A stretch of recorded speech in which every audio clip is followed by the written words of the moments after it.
ये समझना चाहेंगे देखिए चाइना से अच्छे डेटा आने शुरू हो गए, वहाँ पर रिटेल सेल्स के अच्छे डेटा आए हैं, फैक्ट्री आउटपुट के अच्छे डेटा आ रहे हैं, अमेरिका से अच्छे डेटा आ रहे हैं और ये माना जा रहा है कि जो रेट हाइक का जो साइकिल था वो अब अपने अंत की तरफ बढ़ रहा है। मतलब अब यहाँ से ज़्यादा कुछ दिक्कतें नहीं होनी चाहिए। आप ये बताइए कि एफआईआईज का क्या व्यू रहने वाला है इसको देखते हुए कि चीन से आंकड़े सुधर रहे हैं। क्योंकि हमने रिटेल निवेशकों के दम पर डीआईएस के दम पर हमने देखा कि मिड कैप स्मॉल कैप में अच्छी खासी तेजी बनी है और आप कह रहे हैं कि थोड़ा सा सतर्क रहने की जरूरत है। लेकिन क्या लार्ज कैप पर अभी भी आप उतने बुलिश हैं या फिर एफआई थोड़ा सा मूड बिगाड़ सकते हैं? नमस्कार अभिषेक। देखिए, ये दो बिल्कुल ही अलग सवाल है। जैसा कि मैंने बोला, मैंने बताया ही कि लार्ज कैप पर अभी भी मेरा रवैया पॉजिटिव ही है। वो तो मैंने अभी पिछले प्रश्न के जवाब में बोला ही था। जहां तक ये बात है कि एफआईआई पैसा लाएंगे या नहीं, देखिए, मैं बहुत डेटा पर जाती हूँ और मैंने ये डेटा, आप लिटरली समझिए, जिस दिन से एफआईआई का पैसा आना शुरू हुआ है इस बाजार में, तब से ट्रैक किया था। सब मेरा तो, जब मैंने ये बिजनेस ही स्टार्ट किया, ठीक 30 साल, मतलब आप समझ लीजिए, ऑलमोस्ट ये 1 अक्टूबर 1993 से वो बिजनेस स्टार्ट हुआ था। तो उसका ट्रिगर भी यही था कि मार्केट एफआईआई के लिए खुली है।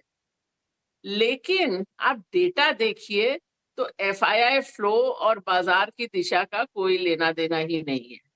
और ये मैं उस समय की भी बात कर रही हूँ जब ना रिटेल निवेशक इतने थे बाजार में, ना डोमेस्टिक म्यूचुअल फंड थे।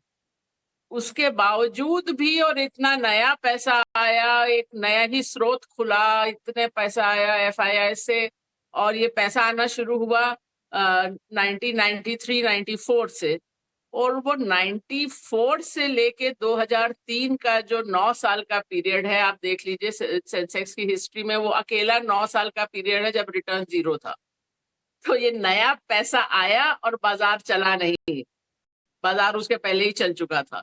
तो ये मतलब आपको समझना चाहिए कि पूरे विश्व में क्या हो रहा है। लेकिन वो एफआईआई फ्लोज से जोड़ के और एफआईआई फ्लोज के कारण भारत का बाजार कहीं जाएगा, वो गलत सोच है। वो चेन नहीं बनता है, आप डेटा से देख लीजिए। अब जहां तक कि अंतर्राष्ट्रीय अर्थव्यवस्था का सवाल है, अभी तक तो यह कहना चाहिए कि अमेरिकन अर्थव्यवस्था ने एक तरह से ये समय निकाल लिया है कि इन्फ्लेशन भी कुछ हद तक कम हो गई है, और रिसेशन के बिना ही। और एक ही सेगमेंट इन्फ्लेशन में जो वहाँ का है, जो बोलते हैं नॉन हाउसिंग सर्विसेज, जो सर्विसेज में से आप हाउसिंग वाला कंपोनेंट निकाल दीजिए, तो उसी में कुछ हद तक वो इन्फ्लेशन या मुद्रास्फीति की दर नीचे नहीं जा रही है। और वो उसका कारण है क्योंकि सर्विसेज में एक बड़ा कंपोनेंट होता है लेबर का, और वहाँ की लेबर मार्केट अभी भी काफी स्ट्रांग है। अ, चाइना, आपको चाइना के लिहाज से देखना चाहिए। और चाइनीज अर्थव्यवस्था में तो अभी भी काफी कुछ ऐसा नहीं कि सब कुछ ठीक हो गया, क्योंकि एक बड़ा सेगमेंट उनका जो हाउसिंग का है वो अभी उसमें वहां अभी भी प्रॉब्लम है। लेकिन बाजार का जहां तक सवाल है, हम लोग देख रहे हैं, क्योंकि हमको लगता है कि चाइना बॉटम के आसपास है। तो वो कब टर्न करता है अप मूव के लिए, वो अभी देख रहे हैं। अभी तक वो पूरा तरह से सिग्नल नहीं आया। जैसे साल के शुरू से हम लोग जापान को देख रहे थे और अप्रैल के लगभग लगा कि हाँ अब आएगा रियल मूव, तो हम लोगों ने तब अपने ग्लोबल फंड्स में जापान लिया। तो अभी चाइना को उस लिहाज से देख रहे हैं। और जहां तक ये अगेन आपने पूछा कि ब्याज की दरें, अब ब्याज की दरें भी, भारत में बैठे हुए लोग खाली सोचते हैं दुनिया का मतलब है भारत और अमेरिका, ऐसा नहीं है। 2021 में इमर्जिंग मार्केट्स में अधिकतर जगह ब्याज की दरें बहुत जल्दी जल्दी बढ़ाई गई थी। इंडिया ने नहीं बढ़ाई और अमेरिका ने भी नहीं बढ़ाई, लेकिन बहुत सारी इमर्जिंग मार्केट्स ने बढ़ानी शुरू की थी। तो जिन्होंने बढ़ानी शुरू की थी उन्होंने अब घटानी भी शुरू कर दी है, जिन्होंने बहुत पहले बढ़ानी शुरू की थी।